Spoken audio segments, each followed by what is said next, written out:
இந்த நாளில் சிறப்பு வாலிப முகாமிலே கலந்து கொண்டிருக்கிறதான அத்தனை இறைமக்களை வாழ்த்துவதில் மிகுந்த மகிழ்ச்சியடைகிறேன். குறிப்பாக இந்த நாளில் சிறப்பு ஆராதனை நடத்தி தரவிருக்கிற அன்பு போதக பாஸ்டர் பாலா அவர்களை இந்த நேரத்தில் வரவேற்பதிலே மிகுந்த மகிழ்ச்சி அடைகிறேன். கர்த்தர் தொடர்ந்து அவர்களை ஆசீர்வாதத்தின் பாதையை நடத்துவாராக. இந்த நாளில் வாலிப முகாமின் ஆசீர்வாதத்திற்காக நாம் யாவரும் ஜெபம் செய்வோம். கிருபையாக எங்களை நேசிக்கிறதான அன்பின் நல்ல ஆண்டவரே, மகிழ்வான மாலை பொழுதுக்காக உமக்கு நன்றி செலுத்துகிறோம், வாழ்த்துகிறோம், ஸ்தோத்திரிக்கிறோம். ஆண்டவரே, இந்த நாளிலும் வாலிபர்களாக இளையவர்களாக ஒன்றிணைந்து தன்னுடைய நாமத்தை மகிமைப்படுத்துகிறதாகவும் எதிர்காலத்தின் நிலைகளை திட்டமிடுவதாகவும் நோக்கி ஜெபிக்க நீர் கொடுத்திருக்கிற மேலான தேவனுக்காக நன்றி என்று சொல்லி ஸ்தோத்திரிக்கிறோம், வாழ்த்துகிறோம். குறிப்பாக எங்களுடைய வாழ்க்கையிலே ஒரு புது நாளாக அமையவும் எதிர்காலத்திலே ஆவிக்குரிய வாழ்க்கைக்கு மிகுந்த பிரயோஜனமுள்ளதாக இருக்கவும் கர்த்தர் எங்களோடு கூட பேசும்படியாக ஜெபிக்கிறோம் ஐயா. குறிப்பாக நாளிலும் ஆராதனையை நடத்தி நல்ல வார்த்தைகளை போதித்து ஜெபிக்க இருக்கிற போதகருக்காக நாங்கள் ஜெபிக்கிறோம். ஆண்டவரை தொலைதூரத்தில் இருந்து அழைத்து உடைய சமூகத்திற்கு நேராக கொண்டு வந்திருக்கிறீர், அதுக்காக நன்றி செலுத்துகிறோம். வல்லமையாய் பயன்படுத்துகிறீர். இன்னும் அதிகமாக அநேக வாலிபர்களுக்கு பிரயோஜனமுள்ள பாத்திரமாகவும் தேசத்திலே அவருடைய ஊழியத்தை வளர செய்யும்படியாக நோக்கி ஜெபிக்கிறோம். இந்த நாளிலும் பாடுகிற பாடல்கள், இறடுகிற விண்ணப்பங்கள், வாசிக்கிற வேத பகுதிகள், கேட்கிற சத்திய வசனங்கள் அத்தனையும் கிருபை நிலைத்திருப்பதாக துவக்கம் முதல் முடிவு மட்டும் உடைய அன்பும் ஆசீர்வாதமும் கிருபையும் தங்கியிருக்க வேண்டும் என்று சொல்லி இறைவன் இயேசுவின் வழியாய் ஜெபிக்கிறோம். ஜெபத்தை கேளும் அன்பின் தூய பிதாவே, ஆமென். ஹல்லேலூயா.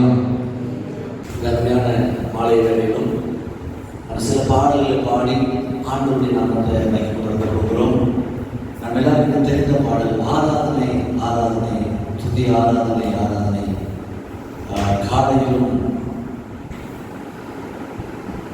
எல்லாருக்கும் தெரிந்த ஒரு பாடல் நினைக்கிறேன். மாலையிலும் ஆராதனை அப்பாவுக்கு என்கிற பாடலை நாம் பாடி ஆண்டவருடைய நாமத்தை மகிமைப்படுத்த போகிறோம். நல்ல கரங்களை தட்டி பாடி ஆண்டவரை நம்ம ஆராதிப்போம். கர்த்தர் பெரிய காரியத்தை செய்வாராக. ஹல்லேலூயா. சத்தம் சொல்லுங்களேன். ஹல்லேலூயா. பாடி ஆண்டவரை ஆராதிப்போம்.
எங்களுடைய ஆராதனையை பிரியப்படுகிற அன்பு தெய்வமே உம்மை நாங்கள் உயர்த்துகிறோம்.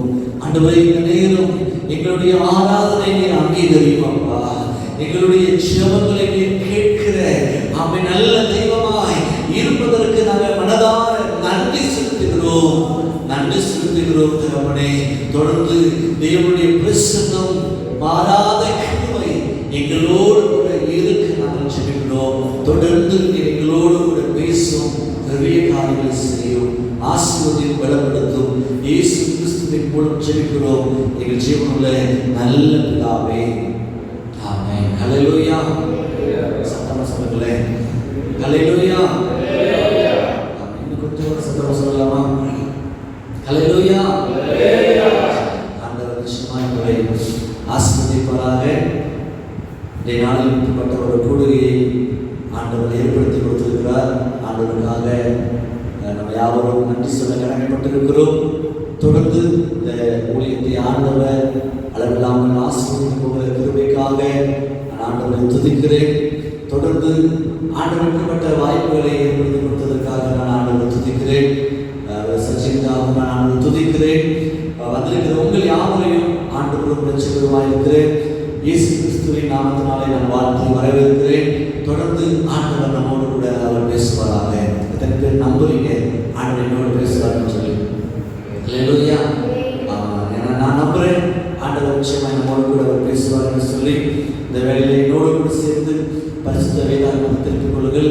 யாத்ராகமம் 2வது அதிகாரம் 2வது வசனத்தை ஒருவர் சத்தமாய் வாசித்து கேட்போம்.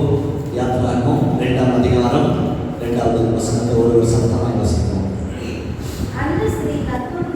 அந்த ஸ்திரீ கர்ப்பவதியாகி ஒரு ஆண் பிள்ளையை பெற்று அது அழகுள்ளது என்று கண்டு அதை 3 மாதம் ஒழித்து வைத்தார்.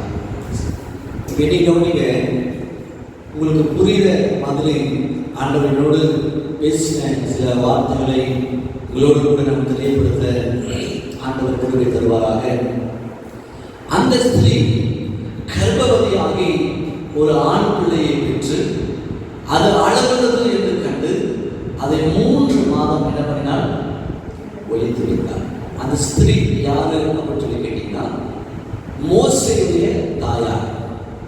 யாருங்க? மோசேயுடைய தாயார்.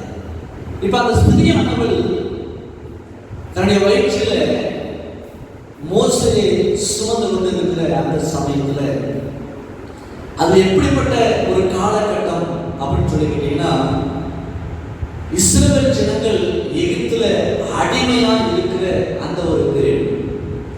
அந்த எகிப்து தேசம் முழுவதும் இஸ்ரவேல் ஜனங்கள் பெருகி இருக்கிறாங்க. இப்ப அங்க இருக்கிற அந்த பார்வோன் ராஜாவுக்கு ஒரு பயம். என்ன பயம் அப்படின்னு சொன்னா, நம்ம இருக்கிற இந்த தேசத்துல இப்ப இஸ்ரவேலர்கள் பெருகி இருக்கிறாங்க, இவங்களை விட்டுட்டோம் அப்படின்னு சொன்னா இவங்க எல்லாருமே சேர்ந்து நம்மளை என்ன பண்ணிடுவாங்க, ஆளுகை செய்துருவாங்க. ஆகையினால இனி இந்த தேசத்துல எந்த ஒரு ஆண் பிள்ளையும் என்ன பண்ணக்கூடாது, பிறக்கக்கூடாது. அதனால இந்த தேசத்துல இருக்கிற எல்லா பிறக்க போகிற ஆண் பிள்ளைகளையும் என்ன பண்ணணும், நைல் நதியில போட்டு கொலை பண்ணணும், சாகடிக்கணும் அப்படின்னு சொல்லி இந்த ராஜாவோட கட்டளை பிறப்பிக்கிறார். நல்லா கவனிங்க, இந்த ராஜா இப்படிப்பட்ட ஒரு கட்டளையை பிறப்பித்த பிறகு அந்த பிள்ளையை சுமந்து கொண்டிருக்கிற அந்த தாயினுடைய எண்ணம் எப்படிப்பட்ட எண்ணமாக இருக்கும் யோசிச்சு பாருங்க. ஐயோ, வயிற்றில் வளரக்கூடிய இந்த பிள்ளை ஆனா பெண்ணான்னு தெரியலையே, ஒருவேளை ஆம்பளை பிள்ளையா இருந்துச்சுன்னு சொன்னா கண்டிப்பா இந்த எகிப்தில் இருக்கிற இந்த ராஜா ஜனங்களை அனுப்பி என் பிள்ளை ஒருவேளை ஆண் பிள்ளையா இருந்துச்சுன்னு சொன்னா கண்டிப்பா பிறக்க போகிற இந்த பிள்ளை என்ன பண்ணிடுவாங்க, அவங்க கொலை பண்ணிடுவாங்க அப்படின்னு சொல்லி அந்த தாயானவளுக்கு அவருடைய மைண்டெல்லாம் எங்கதான் போயிருக்கும். ஐயோ, ஒருவேளை ஆண் பிள்ளையா இருந்துச்சுன்னு சொன்னா இந்த பிள்ளைய சாகடிச்சிருவாங்க.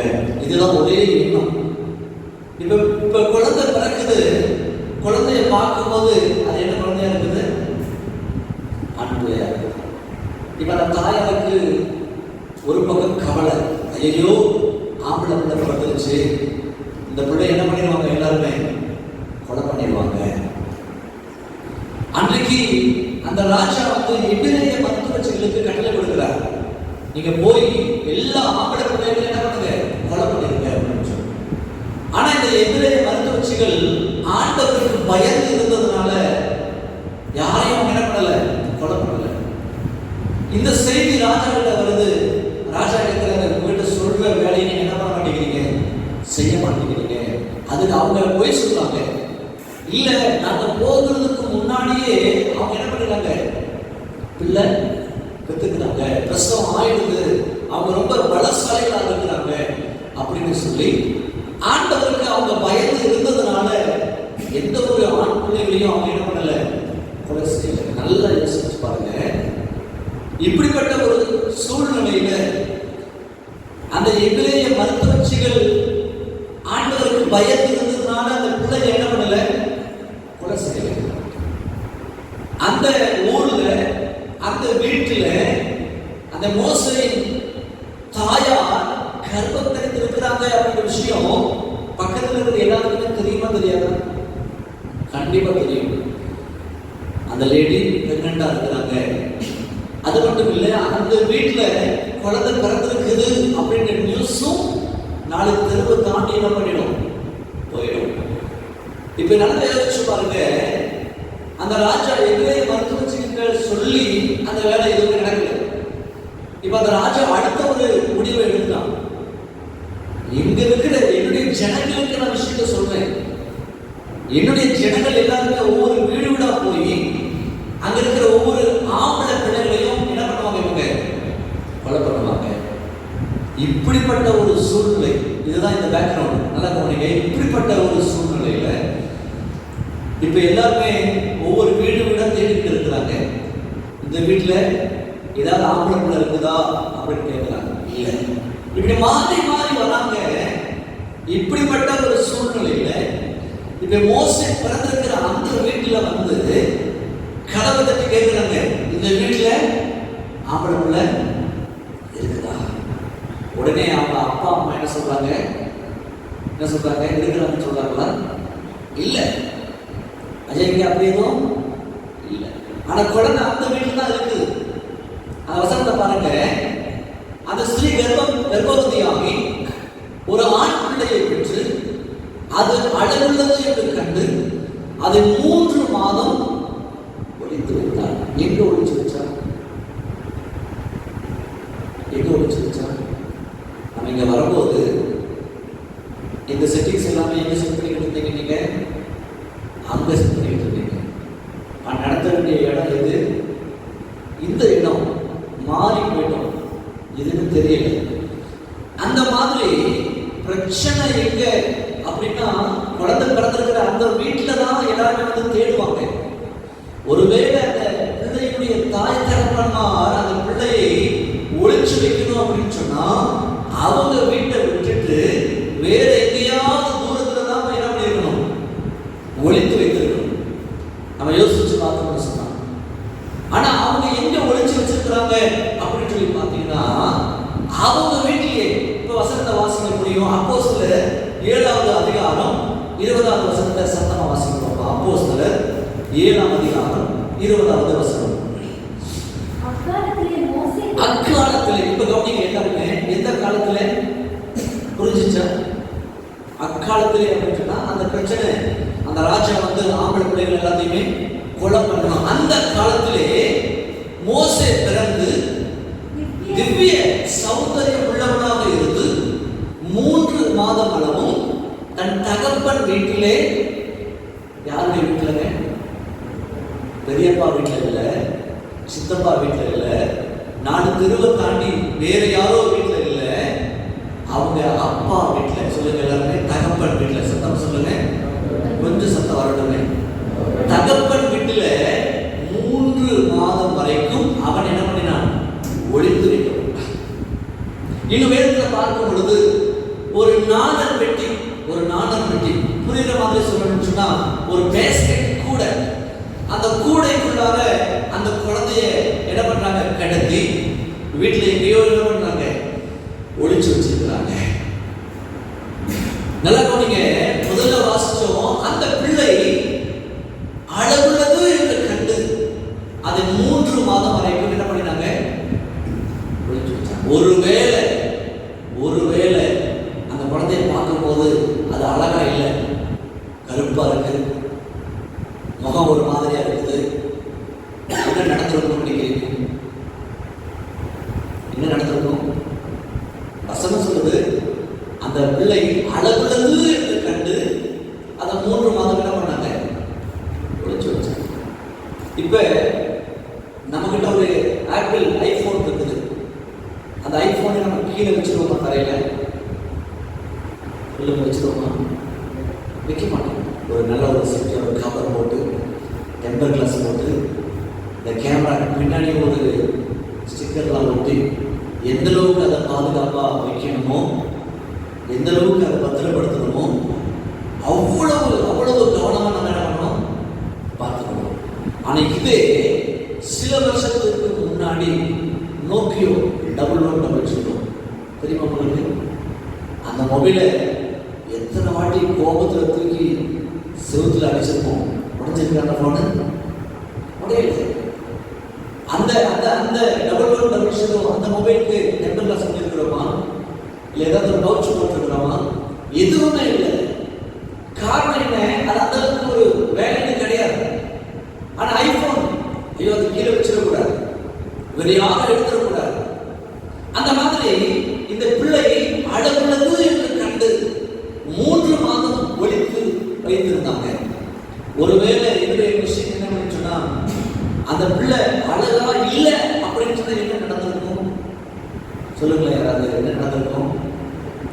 வேற யாரும் குணம் பண்ண வேண்டாம், அவங்க என்ன பண்ணிருப்பாங்க? போட்டு தள்ளிருப்பாங்க.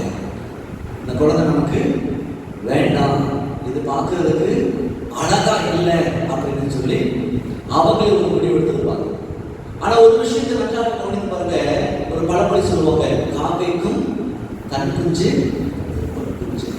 அந்த மாதிரி பெற்றோர்கள், எந்த பெற்றோர்கள் எடுத்துக்கிட்டீங்க அப்படின்னு சொன்னாலும் அவங்களுக்கு அவங்க பிள்ளை என்னைக்குமே அது இருக்குதான், ஒரு கீ அப்படிதான் அழகு. அது கருப்பாகவே இருந்தாலும் சரி, அது அழகா இல்லைன்னா தான் பரவாயில்ல. பெற்றோர்களுக்கு அவங்க பிள்ளைகள் தான் ரொம்ப பெருசா அவங்க என்ன பண்ணுவாங்க, பேசுவாங்க. அவங்களுக்கு அதுதான் முக்கியம். என் பிள்ளை என்ன தப்பு செஞ்சாலும் இது என் பிள்ளை, அவன் என்ன செஞ்சாலும் சரி இது என்னுடைய பிள்ளை. விட்டு கொடுக்க மாட்டாங்க நிறைய பெற்றோர்கள். இந்த பெற்றோர்களும் பிள்ளைகள் என்ன பண்ண மாட்டாங்க, விட்டு கொடுக்க மாட்டாங்க. அந்த மாதிரி தான் அந்த பிள்ளை அழகுள்ளது என்று கண்டு 3 மாதம் வரைக்கும் என்ன பண்றாங்க, ஒழித்து விட்டாங்க. ஒருவேளை அந்த தகப்பன் வீட்டுல தான் ஒழிச்சு வச்சிருக்கிறாங்க. இப்ப அதே வீட்டுக்குள்ளார குழந்தை இருக்குது, இவங்க 2 பேர் இருக்கிறாங்க. இப்ப யாரோ ஒருத்தர் கதவை தட்டி ஏதாவது ஒரு விசாரணை வந்திருக்கிறாங்க, என்கொயரி வந்திருக்கிறாங்க. இந்த மாதிரி எல்லா ஆண் பிள்ளைகளையும் நாங்கள் என்ன பண்ணிட்டு வரோம், தேடிக்கிட்டு வரோம். இந்த வீட்டில் ஆண் குழந்தை இருக்குதா அப்படின்னு கேட்கும்போது தாய் தகப்பன் என்ன சொல்லியிருப்பாங்க, அப்படியெல்லாம் ஒண்ணுமே இல்லை. ஒருவேளை பிறந்த குழந்தை 3 மாசம் அப்படின்னு சொல்லும்போது அது அழுகாம இருக்குமா? அப்பா அம்மா வாசல வந்து நின்று சொல்லிக்கிட்டு இருக்கிறாங்க, நீங்க கேட்கிற மாதிரி ஒண்ணுமே இல்லையே அப்படின்னு. ஆனா அந்த குழந்தை எங்க இருக்குது? இப்ப வீட்டுக்கு உள்ளார ஒரு நாடக பெட்டியில ஒளிச்சு வச்சிருக்கிறாங்க. ஒருவேளை அந்த குழந்தை அன்னைக்கு அழுதுன்னு சொன்னா என்ன நடந்திருக்கும்? அந்த குழந்தைய பிடிக்கிட்டு போய் அந்த குழந்தை என்ன பண்ணிருப்பாங்க, கொண்டு போட்டிருப்பாங்க. நல்லா கவனித்து பாருங்க. ஆண்டவர் ஒரு மனுஷனை செலக்ட் பண்றாரு, ஆண்டவர் ஒரு மனுஷனை சூஸ் பண்றாரு அப்படின்னு சொன்னா ஒரு நோக்கம் இல்லாம யாரையும் ஆண்டவர் என்ன பண்ண மாட்டாரு, செலக்ட் பண்ண மாட்டாரு. இப்படிப்பட்ட ஒரு சூழ்நிலையில நீங்க எவ்வளவு பேர் வந்திருக்கிறது ரொம்ப சந்தோஷம். வல்லையிலேயே சொல்லுங்க பார்ப்போம். ஏதோ வந்தோம் ஏதோ போனோம் அப்படி அல்ல. நான் சொல்றேன், இந்த வார்த்தை செவியில கேட்குது அப்படின்னு சொன்னா, நான் இங்க வந்ததற்கு ஒரு முகாந்திரம் உண்டு. நீங்க இங்க வந்து இந்த சத்தத்தை கேட்டுக்கொண்டு இருப்பதற்கும் ஒரு நோக்கம் உண்டு. ஆண்டவர் காரணம் இல்லாம எதையுமே நம்மள செய்யல. ஏன் அப்படின்னு சொன்னா, இப்ப இஸ்ரவேல் ஜனங்கள் எகிப்து தேசத்துல அடிமைகளா இருக்கிறாங்க. ஒரு நாள் வருகிறது, அந்த இஸ்ரவேல் ஜனங்களுடைய கூக்குரல் தேவ சமூகத்தை என்ன பண்ணிச்சாமா, எட்டினது. இப்ப அந்த இஸ்ரவேல் ஜனங்களை பார்வோன் ராஜாவிலிருந்து எகிப்திலிருந்து மீட்டு கொண்டு வரணும். ஆண்டவர் வாக்கு பண்ணின தேசத்தை நோக்கி அவங்களை மீட்டு எடுப்பதற்கு ஆண்டவரால் தெரிந்து கொள்ளப்பட்ட மனுஷன் தான் மோசே. அந்த குழந்தை தான் மோசே. அப்ப ஆண்டவர் ஏதோ எதாச்சியாக அல்ல, ஏதோ ஒரு ஜனங்கள் கூக்குரல் வருகிறது, சரி வேற யாராவது கூப்பிடுவோம். நோ, தாயின் கருவில உருவாகும் முன்னமே ஆண்டவர் அறிந்திருக்கிறேன் என்று சொல்லுகிறார் அல்லவா? அதே போல எத்தனை பேர் அந்த ஆண் பிள்ளையை கொலை செய்யணும் சொல்லி சுற்றி சுற்றி வகை தேடினாலும் ஆண்டவர் முன் குறித்து வைத்திருக்கிறார். நீதான் எனக்கு வேணும், உன்னை கொண்டுதான் என்னுடைய ஜனங்களை நான் எகிப்திலிருந்து என்ன பண்ண போறேன், மீட்க போகிறேன் சொல்லி ஆண்டவரால முன் குறிக்கப்பட்ட ஒரு பிள்ளைக்கு எந்த ஒரு பாதிப்பும் வராம ஆண்டவர் பாதுகாத்தார். வல்லையிலேயே சொல்லுங்களேன். அந்த மாதிரி நான் சொல்றேன், இன்னைக்கு உங்க வாழ்க்கையில ஆண்டவர் உங்களை தெரிந்து கொண்டார், ஆண்டவர் உங்களை செலக்ட் பண்ணிட்டாரு.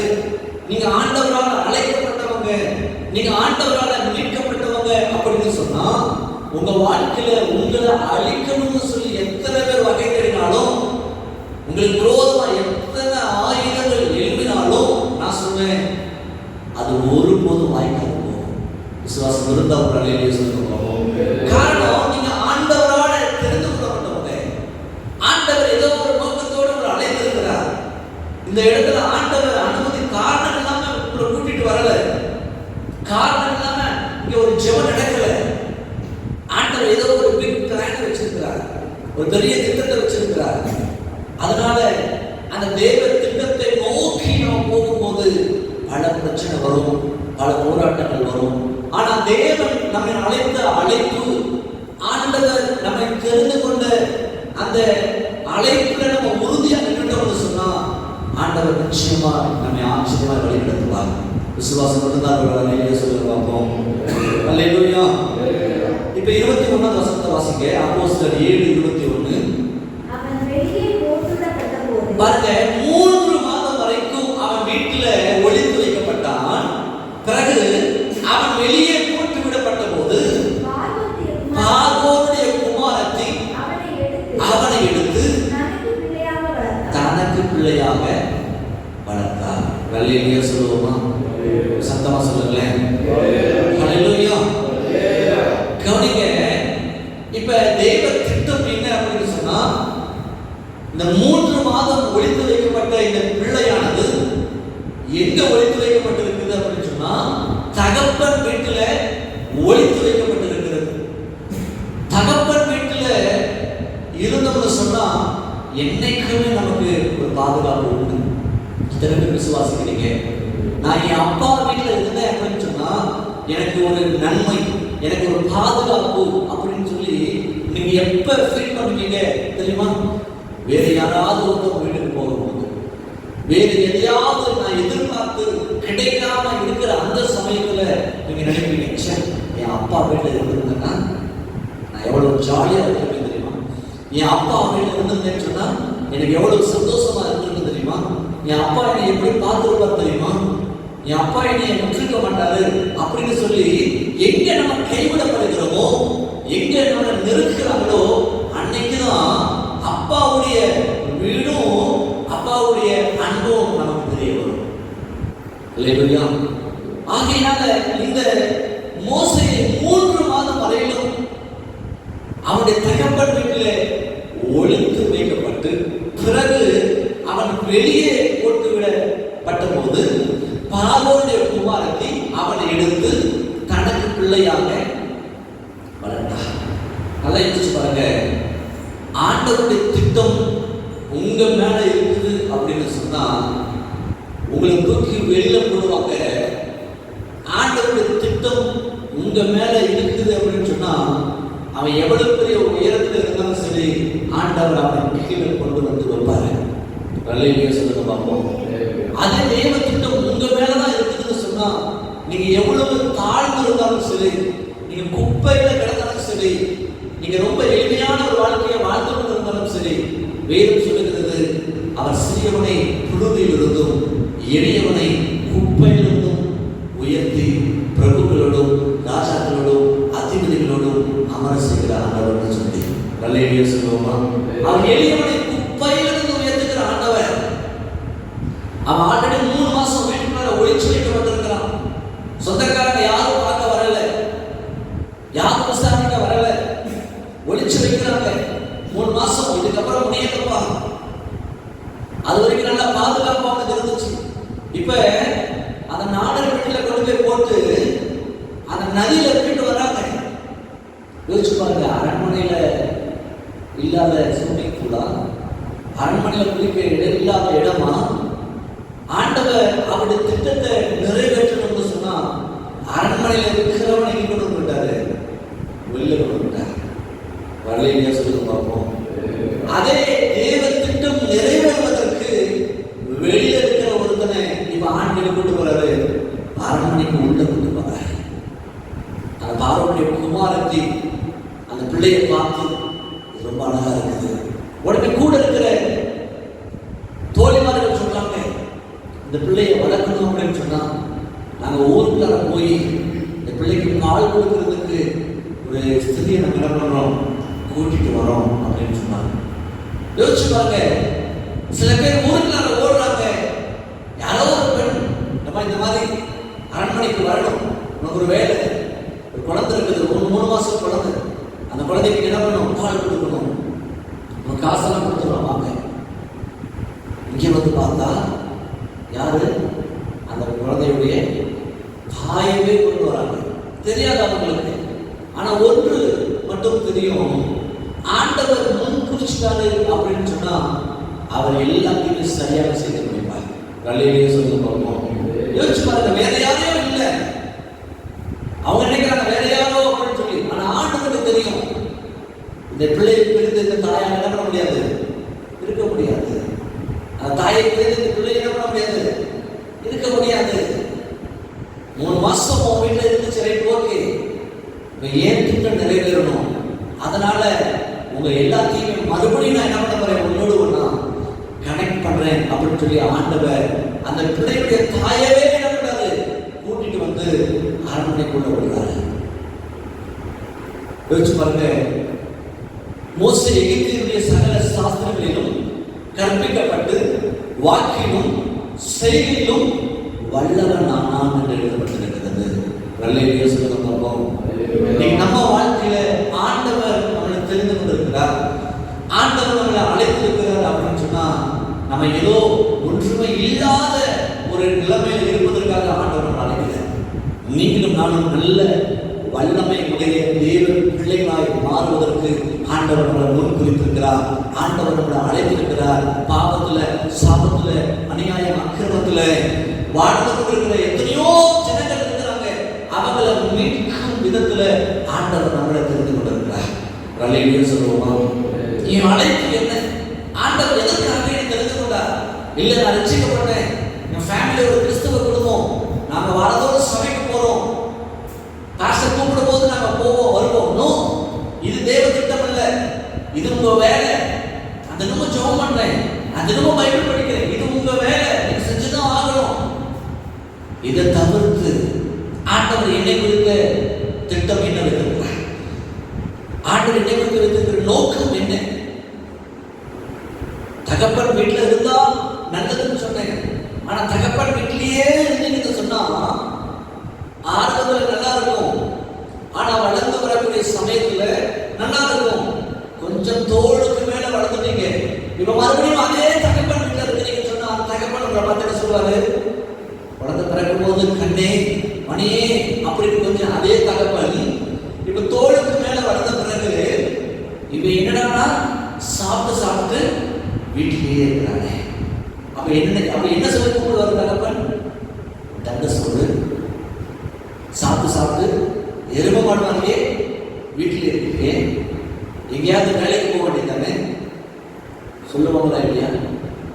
எந்த தகப்பன் வீட்டில் நம்ம இருக்கும்போது நமக்கு இந்த மாதிரி பேர் தான் வரல. ஆனா வளர்ந்து வரக்கூடிய சமயத்துல தகப்பன் என்ன நினைக்கிறாரு, என் பிள்ளை ஸ்கூல் போகணும், என் பிள்ளை காலேஜ் போகணும், என் பிள்ளை வேலைக்கு போகணும், என் பிள்ளை வெளிநாட்டுக்கு போகணும். இதை எப்படி ஒரு தகப்பன் விரும்புகிறாரோ அதே போல ஆண்டவராக இயேசு கிறிஸ்து விரும்புகிற ஒரு விஷயம் என்ன தெரியுமா? இங்க வாங்க, ஜெபம் பண்ணுங்க, பைபிள் படிங்க, சிறப்பு கூட்டத்தை நடத்த, இதெல்லாம் செய்யணுங்க. இதை தவிர்த்து செய்ய வேண்டிய இன்னொரு விஷயம் இருக்குது, நம்ம வெளியில போகணும், 4 இடத்துக்கு வெளியில போகணும். பள்ளியிலேயே சொல்ல மாட்டேங்கிறீங்களே, 4 இடத்துக்கு போகணும், வெளியில போகணும், 4 திரும்ப சும்மா நடந்து வரணும்.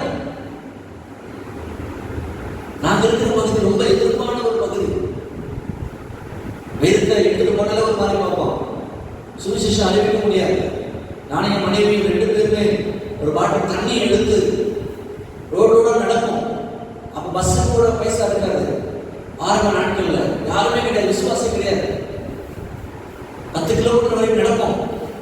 எவ்வளவு தூரம் நடக்க முடியுமோ நான் ரொம்ப வேகமா நடப்பேன். என் மனைவி ரொம்ப ஸ்லோவா நடப்பாங்க. அழுதுட்டே நடப்போம். பின்னாடி வரும்போது திரும்ப போது கண்ணெல்லாம் தொடச்சிட்டு நடப்போம். ஆனா இன்னைக்கு சொல்றேன், எங்கெல்லாம் நடந்தோமோ, வீட்டுக்குள்ளார உட்கார்ல எங்கெல்லாம் போனோமோ, இன்னைக்கு நாங்க இங்கதான் இருக்கிறோம். எங்களை தேடி ஜனங்க சபையை தேடி வராங்க. ரலிலியா சொல்ல போறோம். ஏன்னா நம்ம இருக்க வேண்டிய இடத்துல இருக்கணும், அதே சமயம் போக வேண்டிய இடத்துக்கு நம்ம என்ன பண்ணணும், போக வேண்டும். ரலிலியா சொல்லல. சில பேர் இருக்கிறாங்க தகப்பன் வீட்டிலேயே இருக்க மாட்டாங்க.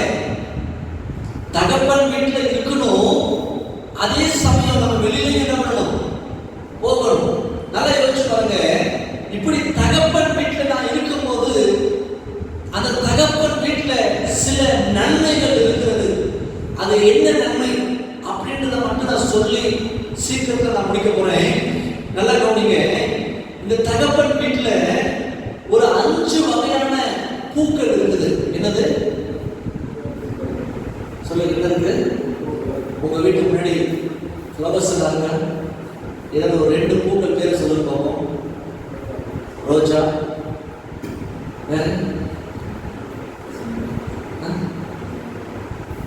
சத்தம் சொல்லுங்களேன். ரோஜா மட்டும் தானா? செம்பருத்தி. சரி, இந்த மாதிரி ஏதோ வீட்டுக்கு முன்னாடி சொல்றீங்க. இப்ப நான் சொன்னேன் தகப்பன் வீட்டுல இருந்தீங்கன்னு சொன்னா ஒரு நன்மை, தகப்பன் வீட்டுல இருந்தீங்கன்னா ஒரு பாதுகாப்பு அப்படின்னு சொல்லி. இந்த தகப்பன் வீட்டுல ஒரு 5 வகையான பூக்கள் இருக்குது. 5 வகையான பூ. அது என்ன அப்படின்றத சொல்லி நான் முடிக்க போகிறேன். முதல் பூ என்ன அப்படின்னு சொன்னா இந்த தகப்பன் வீட்டுல பாதுகாப்பு. சொல்லுங்க எல்லாருமே, அது என்ன பூ? பாதுகாப்பு.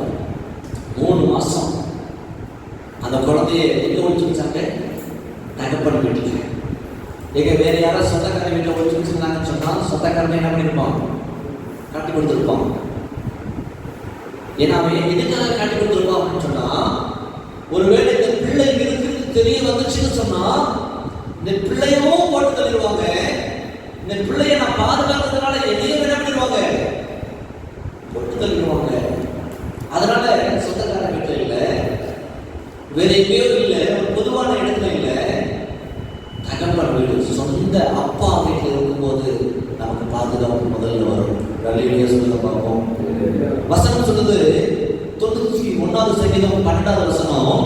கவனிங்க. உன் பாதம் கண்ணில் இடராதபடிக்கு அவர்கள் உன்னை தங்கள் கைகளில் ஏந்தி கொண்டு போவார்கள். அப்பா வீட்டில் இருந்தீங்கன்னு சொன்னா அப்பா தேவ தூதர்களுக்கு கட்டளை கொடுப்பார். என் மகனுடைய பாதம் கண்ணில் இடராதபடிக்கு நீ அவனுக்கு முன்னாடி இடம் பண்ணணும், நீ கடந்து போன்னு சொல்லி சொல்லுவார். அது மட்டுமல்ல, 46வது சங்கீதத்துல பார்க்கும் பொழுது தேவன் நமக்கு அடைக்கலமும் பெலனும் ஆபத்து காலத்தில் அனுகூலமான துணையுமானவர். நீங்க எங்க போனீங்கன்னாலும் சரி, அப்பா வீட்டுக்குள்ள வந்துட்டீங்கன்னா ஒரு பாதுகாப்பு உங்களுக்கு உண்டு. ரலிலியா சொல்லுங்க பார்ப்போம். அப்பா வீட்டுக்கு வந்துட்டீங்கன்னா ஒரு சமாதானம் உங்களுக்கு உண்டு. அப்பா வீட்டுக்கு வந்துட்டீங்கன்னா ஒரு நிம்மதி. அப்பா வந்துட்டோம்ப்பா. ரலிலியா சொல்லுவோமா? சத்தமா சொல்லுங்களேன். அப்ப முதலாவது பூ என்ன பூ? பாதுகாப்பு. சத்தமா சொல்லுங்களேன். என்ன பூ? பாதுகாப்பு. 2வது பூ என்ன அப்படின்னு சொன்னா பராமரிப்பு. சொல்லுங்க. அப்பா வீட்டுக்கு உள்ள போயிட்டீங்க, அப்பா வீட்டுல சுத்திலும் உங்களுக்கு ஒரு பாதுகாப்பு. இப்ப மலையில நனைஞ்சிட்டு போறீங்க, அம்மா என்ன பண்றாங்க? வீட்டுக்குள்ள நீங்க என்டர் ஆனதுமே பாப்பா உள்ள, அவ்வளவுதான். அதோட அவங்க அமைதியா இருக்கிறாங்க, அப்பாவும் அமைதியா இருக்கிறாங்க. நீங்க உங்க வீட்டுல தான் இருக்கிறீங்க. உங்க வீட்டுல நீங்க பயப்பட வேண்டிய அவசியம் இல்லை. நல்ல பாதுகாப்பு உங்களுக்கு இருக்குது. பாதுகாப்பு இருந்தா மட்டும் போதுமா? நீங்க உள்ள மலையில் நனைஞ்சு போயிருக்கிறீங்க, அம்மா துண்டு எடுத்து வந்து தலையை தோண்டிவிட்டா எப்படி இருக்கும் உங்களுக்கு? ஒரு ஆறுதலா இருக்குங்க. இவ்வளவு நேரம் எங்க போயிருந்த? சரி சாப்பிடு, சரி உள்ள வா, சரி படுத்து தூக்கு, சரி நீ கவலைப்படாத. இப்படி ஒரு தகப்பன் வீட்டுல ஒரு பராமரிப்பு இல்லை அப்படின்னு சொன்னா நீங்க நிம்மதியா இருக்க முடியுமா? கிடையாது. வேற யார் வீட்டுக்கு போய் நீங்க இதெல்லாம் எதிர்பார்க்க முடியாது. நான் மலையில நினைச்சிட்டு போறேன், வேற யாரோ ஒருத்தர் வீட்டுக்கு போயிட்டு அவங்க துண்டு எடுத்து வந்து தொடச்சு விட மாட்டாங்க. சரி கைமாச்சு உள்ள வாங்க சாப்பிடுங்க சொல்ல மாட்டாங்க. சும்மா சொல்லுவாங்க ஒரு ஃபார்மாலிட்டிஸ்க்காக. ஆனா உண்மையான தகப்பன், உண்மையான தாய், ஐயோ டைம் ஆச்சு இன்னும் வரலையே எதிர்பார்த்துட்டு இருப்பாங்க. உள்ள என்டர் ஆனதுமே, மகனே இவ்வளவு நேரம் எங்க போயிட்ட, உன்னை பார்க்காம நான் ரொம்ப வேதனை ஆகிட்டேனே, சரி சரி சீக்கிரம் வா, இவ்வளோ நினைச்சிட்டியா அப்படின்னு சொல்லி தாயை துவட்டி விட்டு ஃபஸ்ட்டு உட்காந்து சாப்பிடுன்னு சொல்லி தகப்பன் வீட்டு நல்ல ஒரு பராமரிப்பை ஆண்டவர் நிச்சயமாக நமக்கு தருவார். ரல்லியே சொல்லுவோமா? கொஞ்சம் சத்தமா சொல்லுங்களேன். ஹல்லேலூயா. கவனிங்க, யோபு 10வது அதிகாரம் 12வது வசனத்துல, எனக்கு ஜீவனை தந்ததும் அல்லாமல் தயவையும் எனக்கு பாராட்டினீர், உம்முடைய பராமரிப்பு என் ஆவியை காப்பாற்றினது. யோபு சொல்றாரு, ஆண்டவரே உம்முடைய பராமரிப்பு என்னுடைய ஆவியை என்ன பண்ணுச்சு? காப்பாற்றினது. நீங்க உங்க வீட்டிலேயே தான் இருக்கிறீங்க, பாதுகாப்பா இருக்கிறீங்க, யாரும் எதுவும் சொல்ல மாட்டேங்கிறாங்க, அம்மா சாப்பாடு தர மாட்டேங்கிறாங்க, உங்களை பராமரிக்க மாட்டேங்கிறாங்க, விசாரிக்க மாட்டேங்கிறாங்க. உங்களுக்கு எப்படி இருக்கும்? சொந்த வீட்லயே நமக்கு என்ன இல்லை, ஒரு நிம்மதி இல்லையே, இனி யாருமே கண்டுக்க மாட்டேங்கிறாங்களே, இனி யாருமே கேர் பண்ணிக்க மாட்டேங்கிறாங்களே அப்படின்ற ஒரு எண்ணம் நமக்கு வந்துவிடும். ஆனால் தகப்பன் வீட்டுக்கு நீங்க வந்துட்டீங்கன்னு சொன்னா, இந்த தகப்பன் வீட்டு நல்ல ஒரு பாதுகாப்பு உங்களுக்கு கிடைக்கும். வெளியாட்கள் யாரும் வந்து உங்களை என்ன பண்ண முடியாது, ஒன்றும் பண்ண முடியாது. இந்த தகப்பன் வீடு பாதுகாப்பு வீடு. இந்த தகப்பன் வீட்டில் நமக்கு என்ன உண்டு? பராமரிப்பு உண்டு. இந்த தகப்பன் வீடு அப்படின்றது தேவ பிரசனம் நிறைந்திருக்கிற ஒரு இடத்தை நான் சொல்லிட்டு இருக்கிறேன். தேவ பிரசனம் நிறைந்திருக்கிற ஒரு இடத்துக்கு நீங்க போனீங்கன்னு சொன்னா அந்த இடத்துல ஒரு பாதுகாப்பு உங்களுக்கு உண்டு. தேவ பிரசனம் எங்க இருக்கிறதோ அந்த இடத்துல இருந்தீங்கன்னு சொன்னா ஒரு பராமரிப்பு உண்டு. நீங்க இத்தனை பேர் இருந்தீங்கன்னு சொன்னாலும் ஒருவேளை உங்களுடைய உள்ளம் இப்படிப்பட்ட உள்ளத்தோடு இருக்கிறீங்க, உடைக்கப்பட்டு இருக்கலாம், வேதனையோடு இருக்கலாம், பல பிரச்சனை, பல போராட்டம், கண்ணீர், அழுக, சொல்லவே முடியல. ஆனா இந்த தகப்பன் வீடு, இது ஒரு தகப்பன் வீடு. நமக்கு ரல்லியிலேயே சொல்ல பார்ப்போம், நம்ம எங்கெல்லாம் கூடுவோம் அங்கெல்லாம் ஒரு தகப்பன் வீடு ஆண்டவர் நிச்சயமாக அவர் நமக்கு தருவார். சத்தமா ரல்லியிலேயே சொல்ல பார்ப்போம். அந்த மாதிரி நம்ம கூடுகிற அந்த இடம் தான் தகப்பன் வீடு. அந்த இடத்துல நம்ம கூடுகிறோம் அப்படின்னு சொன்னா ஒரு பாதுகாப்பை ஆண்டவர் நிச்சயமாக கட்டளையிடுவார். அது மட்டுமல்ல, ஒரு பராமரிப்பு. நீங்க வந்தவங்க வந்த வண்ணமாய் போக மாட்டீங்க. ஆண்டவருக்கு ஒவ்வொருத்தரையும் பராமரிப்பார், ஒவ்வொருத்தரையும் ஆண்டவர் டச் பண்ணுவார், ஒவ்வொருத்தர்கிட்டையும் வந்து ஆண்டவர் பேசுவாரு.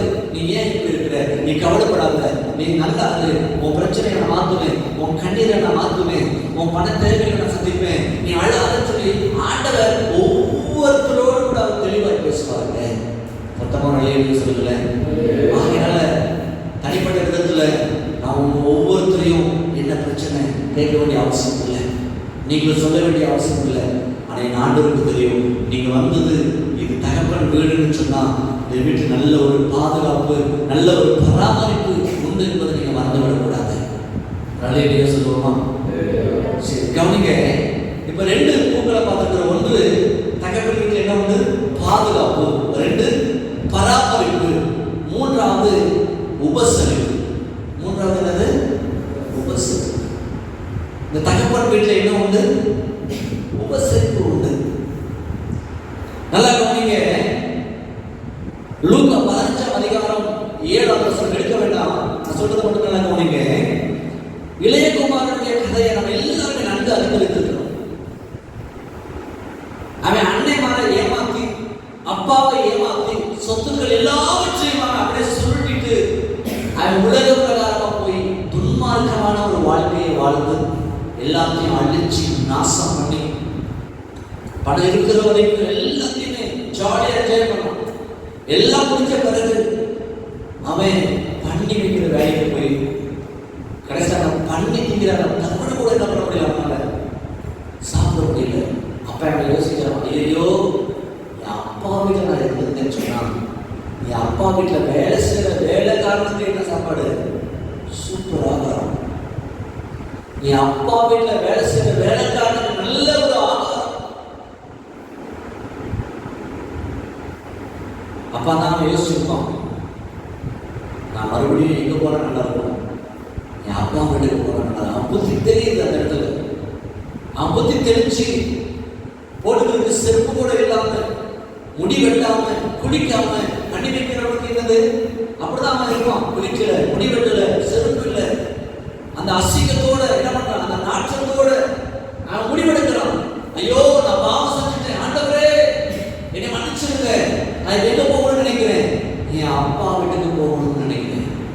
ஒருவேளை நம்மளா இருந்தா அந்த இடத்துல என்ன நினைச்சிருவோம், இந்த நேரம் நான் என் அப்பா வீட்டுக்கு போனா என் அப்பா என்ன பண்ணுறாரு, அடிச்சு ஓட்டு தள்ளிடுவாரு அப்படின்னு சில பேர் போக மாட்டான்.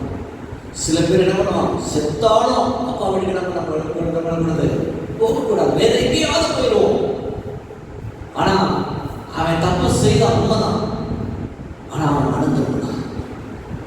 மனம் திரும்புகிற ஒரு பாவியை நினைத்தோம் பரலோக ராஜ்யத்தில் மிகுந்த சந்தோஷம் சமாதானம் உண்டு. ரல்லேலியா சொல்லி பார்ப்போம். இடறி போவது இயல்புதான், எல்லாருடைய வாழ்க்கையிலேயே ஒரு இடரல் வரும்.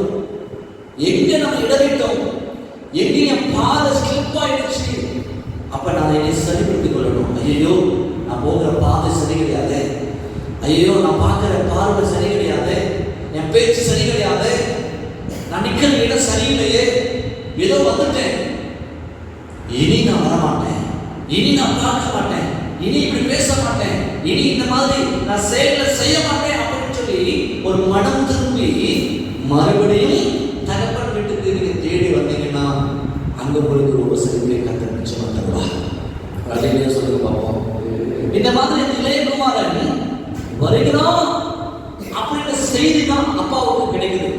உடனே அப்பா என்ன பண்றாரு, வீடு ஃபுல்லா சீரியெல்லாம் கட்டி நல்ல வாழையெல்லாம் வச்சு கட்டி என்ன பண்ணாரு, உடனே விருந்து, உடனே விருந்தெல்லாம் பண்ணி மியூசிக்கெல்லாம் வாசிச்சு ஒரு திருவிழா போல பண்ணிட்டார். யாருக்காக? ஏமாத்திட்டு போனவன். யாருக்காக? ஏமாத்திட்டு போனவன். அப்பா அப்படி நினைக்கல, எல்லாத்தையும் சுருட்டிட்டு போயிட்டானே அவன் நினைக்கல. அப்பாவுடைய இது என்ன தெரியுங்களா, அன்னைக்கு எப்படி பார்த்தாரோ அதே போல இன்னைக்கு பார்க்குறேன். என் மகன் வரான், என் மகன் வரான், தூரத்தை பார்க்கிறாரு, அதோ அங்க வரான் அப்படின்ற அந்த செய்தியை அப்படி பார்க்கிறாரு.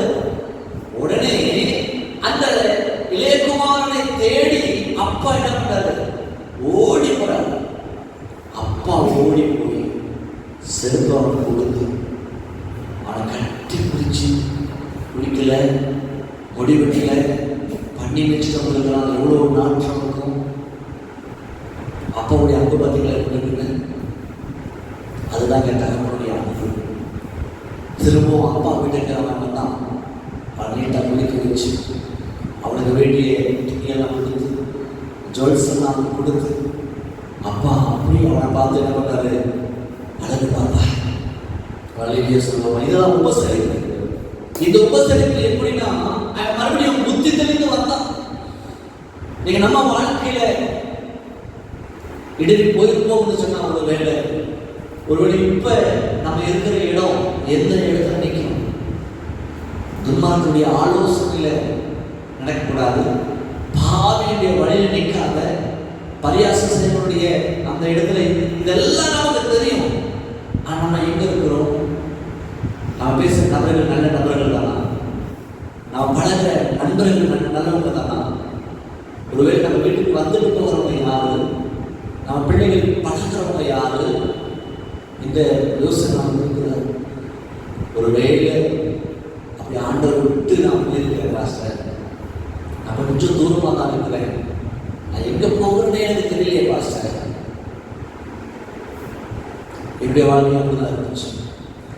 ஆண்டவரை ஏற்றுக்கொள்வதற்கு முன்பு ஒரு கிறிஸ்துவ குடும்பத்தில் நான் பிறந்திருந்தாலும் என்னுடைய அண்ணன் ஒரு ஊழியக்காரன், ஒரு ஊழியக்காரனுடைய குடும்பம் என் குடும்பம்.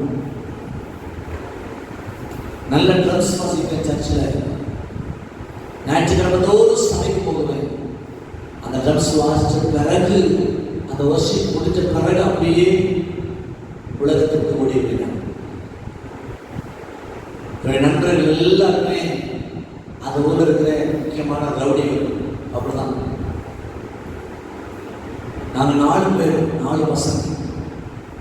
என் அப்பா அம்மா என்னை பார்த்துட்டு கையெழுத்து கூட்டாங்க. என்னை பார்த்து என் அப்பா சொன்னாரு, என் முன்னாடி நேர்ந்து சொல்றாரு, நீ செத்து போயிட்டா நல்லா இருக்குமே அப்படின்னு என்னை பார்த்து. எங்கப்பா எங்கள் அம்மா அழுதாங்க, 3 பிள்ளைங்க இருக்கிறாங்க, போதும் செத்துட்டான் எல்லாருக்குமே அப்படின்னு சொல்லி அம்மா சொன்னாங்க. அப்போ எந்த அளவுக்கு என் வாழ்க்கை அதுக்கு முயற்சி பண்ணுவேன். இப்போ நீங்கள் பார்க்குற ஸ்ட்ரக்சர் கிடையாது, இந்த ட்ரெஸ் கூட கிடையாது, டோட்டலாக வித்தியாசமாக இருப்பேன். டோட்டலாக வித்தியாசமாக இருப்பேன். போலீஸ்காரங்க தேடுவாங்க. அந்த அளவுக்கு மோசமான ஒரு வாழ்க்கை. அடிதடி. ஒரு நாள் நான் குடிக்கலாம், என் கையில் நடக்க ஆரம்பிக்கணும். அப்படிப்பட்ட ஒரு குடிக்காரங்க. என் சைடில் சட்டையை கலந்து பார்த்தீங்கன்னா தெரியும், அங்கே வெட்டுக்காய் இருக்கும். அப்படிப்பட்ட ஒரு மோசமான ஒரு நபர். என் அப்பா சொன்னாங்க, செத்துருக்கு, செத்துரு 3 மாதம் ஆகிடும், அவ்வளோதான் அப்படின்னாரு. இப்படி எல்லாம் வேதனை. என் பின்னாடி 20 பேர் இருப்பாங்க. எப்போதுமே பணம் செலவழிக்கிற வரைக்கும் இருப்பாங்க. செலவழித்த பிறகு எல்லாம் ஓடிடுவாங்க. யாருக்காவது ஒரு பிரச்சனை முதல்ல போய் நான் நிற்பேன். எனக்கு ஒரு பிரச்சனை அப்படின்னு எல்லாம் கூப்பிட்டு ஓடி போயிடுவோம். நான் யோசித்தேன், இதுதான் உலகமா? அம்மாவுடைய அன்பு, அப்பாவுடைய அன்பு, அண்ணன், சொந்தக்காரங்க எல்லாருமே வெறுக்க ஆரம்பிச்சாங்க. நான் யோசித்தேன், இதுதான் உலகமா? இதுதான் அப்பாவுடைய அன்பா? அப்படின்னு சொல்லி ஆட ஆரம்பித்தேன். எத்தனையோ பேருக்கு நான் எவ்வளோ காலத்தை சேர்த்துக்கிறேன். இப்போ எனக்கு இப்பட்ட ஒரு பிரச்சனை, எனக்கு என்னை காப்பாற்ற யாருமே இல்லையே, எங்கெல்லாம் ரொம்ப மோசமாக இருக்குதுன்னு சொல்லி யோசிச்சு அழுது துன்மார்க்கமான ஒரு வாழ்க்கையை வாழ்ந்து கடைசி ஒரு முடிவு எடுத்து, நீங்கள் உலகத்தில் ஒரு வாழ்க்கை நமக்கு வேணுமா? வேண்டாம். எவ்வளோ அசிங்கம், எவ்வளோ ஏமாற்றம். கடைசியாக ஒரு முடிவு எடுத்து, என்னை நானே மாய்த்து கொள்ளணும் அப்படின்னு சொல்லி ஒரு முறை அல்ல, 2 முறை அல்ல, 5 முறை சூசைட் பண்ணிக்கிறேன். 5 முறை. 5ஆவது முறை சூசைட் அட்டன் பண்ணும்போது எங்கள் வீடு இன்னைக்கு ஒரு சின்ன ஓட்டு வீடு தான், 3 துறவு. எங்கள் அம்மாவுடைய புடவையை எடுத்து அந்த 3 துறவுல மாட்டி பார்க்குறேன். எனக்கு தெரியும் 5ஆவது அட்டன் நீங்கள் யாரும் காப்பாற்ற முடியாது. ஃபோட்டோ ஆல்பம்லாம் எடுத்து பார்க்குறேன். கடைசியில் அந்த எங்கள் அம்மாவுடைய புடவையை எடுத்து கழுத்தெல்லாம் மாட்டி, கழுத்தெல்லாம் இறுக்கி 2 நிமிஷம் பேச்சு இல்லாமல் கழுத்தெல்லாம் ஒரே காயம், ரத்தம். நான் வீட்டில் அந்த சத்தத்தை கேட்டு எங்கள் அம்மா கதவு ஓட்டையில் பார்த்து நான் தூக்கில் தொங்கிட்டு இருக்கிறேன். கதவை உடைச்சிட்டு வந்து, ஐயோ என் பையன் செத்துட்டானே அப்படின்னு அழுதாங்க. வெளியே கூட்டிகிட்டு போனால் பிரஸ்டீஜ் ப்ராப்ளம். ஊழியக்காரங்க கூட போகல, டாக்டர் வீட்டுக்கு வர வச்சுட்டு பண்ணாங்க. 10-15 பேர் சேர்ந்து அடிப்பாங்க. அப்போ கூட என்னை கண்ட்ரோல் பண்ண முடியாது. கட்டி போட்டால் நல்லா இருக்கும், என் கையை காலெல்லாம் சண்டை போட்டு அந்த மாதிரி ஆக்ரோஷமாக இருக்கும். டாக்டர் சொன்னாங்க, ஒன்றும் பண்ண முடியாது, அப்படியே விடுங்க அப்படின்னு சொல்லி. அதே அன்னைக்கு இரவு 10:30 மணிக்கு நான் அழுதுனேன்.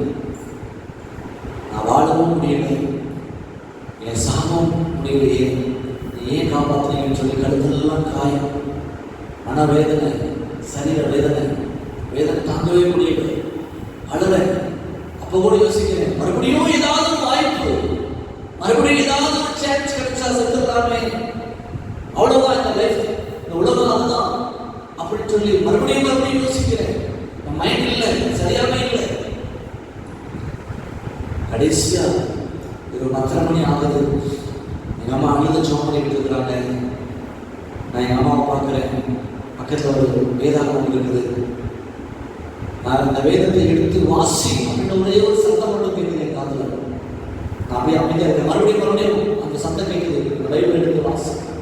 அப்போ நான் பைபிள் எடுத்து இவ்வளோ பெருசாக இருக்கு, எந்த வாசிக்கிறது கேட்குது. சரி, ஏதாவது ஒரு பக்கம் எழுப்பவே, ஏதாவது ஒரு சத்தம், ஏதோ ஒரு சத்தம் கேட்குது, ஏதாவது ஒரு பக்கம் எடுக்க ஆரம்பித்தேன்.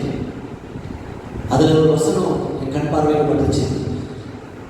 ஏசாயா 43ஆம் அதிகாரம் 1 வசனம், பயப்படாதே, உன்னை மீட்டுக் கொண்டேன், நீ என்னுடையவன், உன்னை பெயர் சொல்லி அழைத்தேன். அன்னைக்கு அழ ஆரம்பித்தேன். யாரோ என்கிட்ட பேசின மாதிரி இருந்துச்சு, நீ பயப்படாத, உன்னை காப்பாத்துக்கண்டா, நீ எனக்கு சொந்தமானடா, என் அப்பா சொன்னாரே செத்து போயிட்டா நல்லா இருக்கும்னு சொன்னார் எங்கள் அப்பா. எங்கள் அம்மா சொன்ன கையெழுத்து கூட்டாங்க முடியல எதனால அப்படின்னாங்க. ஆனால் என்னை படைச்ச ஆண்டவர் அன்றைக்கு மோசி எவ்வாறு ஆண்டவர் தெரிந்து கொண்டாரோ அதே போல என்னையும் அந்த உபத்திரவத்தில் ஆண்டவர் தெரிந்து கொண்டார். அன்னைக்கு ஆண்டவர் என்ன சொன்னாரு, ஏய் நீ பயப்படாதா, நீ என்னுடைய வேண்டா, நீ எனக்கு சொந்தமானவன், நீ என் பார்வைக்கு அருமையானபடியால் கனப்பட்டார். நான் கேட்டேன், ஆண்டவரே நான் ஒரு யூஸ்லெஸ் ஆண்டவரே, என்னை வந்து 4 பேர் 4 விதமாக சொல்ல மாட்டான், அசிங்கமாக தான் என்னை திட்டுவாங்க, அப்படிப்பட்ட ஒரு வாழ்க்கை நீங்க தேடி வந்த நபர் நான் இல்லை ஆண்டவர், வேற யாரோ இருக்கிறாங்க ஆண்டவரே. ஆண்டவர் இல்லை நீ தாண்டா அப்படின்னாரு. அன்னைக்கே நான் ஒப்பு கொடுக்க ஆரம்பிச்சேன். வராத நாள் என் அன்னைகிட்ட சொல்றேன், என்னை எப்படியாவது பைபிள் பேசிட்டு இருக்கேன். எந்த ஒரு வேத அறிவும் தெரியாது, எந்த பேக்ரவுண்டுமே தெரியாது, வீட்டில் பணமும் கிடையாது. நான் எடுத்த முடிவு சரியான முடிவு. என்னை கொண்டு போய் வேதாகம் கல்லூரி சேர்த்துட்டேன். உடனே எங்கள் அம்மாவுடைய கம்மலை கொண்டு போய் அடகு வச்சு அடுத்த நாளே என்னை கொண்டு போய் நம்ம நாங்கள் பைபிள் காலேஜில் சேர்த்துருந்தேன். அங்கேயும் உடைக்கப்பட்டேன், அங்கு நொறுக்கப்பட்டேன். ஃபீஸ் கட்ட முடியாது. 6 மாதம் வரைக்கும் ஃபீஸ் கட்டலை. வீட்டுக்கு ஃபோன் பண்ணி கேட்டால் நீ படித்தா படி, அழைப்பு தான் நீ படி, இல்லைன்னா எனக்கு தெரியாது, பணம் இல்லை அப்படின்ட்டாங்க. உபவாசம் இருப்பேன், ஜோமன் அனுரையும் சண்டிப்பட்டத்தில் யாருமே எனக்கு தெரியாது. எவ்வளவு உபவாசம் இருக்க முடியுமோ அவ்வளவு உபவாசம் இருப்பேன்.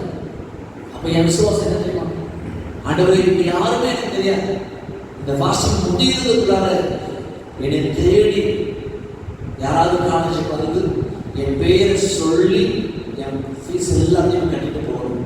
இப்படிப்பட்ட ஒரு ஜெபத்தை செய்தேன். அதே போல யாருமே தெரியாத ஒரு நபர் காலேஜுக்குள்ள வந்து என் பேரை சொல்லி